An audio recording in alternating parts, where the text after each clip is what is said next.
संगत करे बरियो संगठन बनाए निकले है सदनाम याद तेरा हम तो बाप के चेला हमारा साइड देवा का हमारा सादा झंडा वाला अब ले कसक देवा जी हम तो बाप के चेला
संगठन बनाए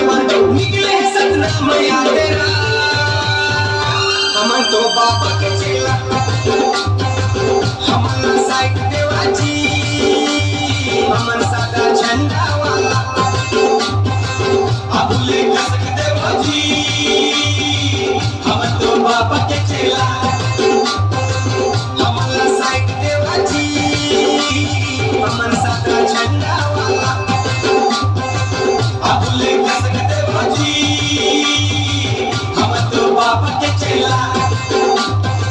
हमारा साइड देवा का हम सादा झंडा वाला।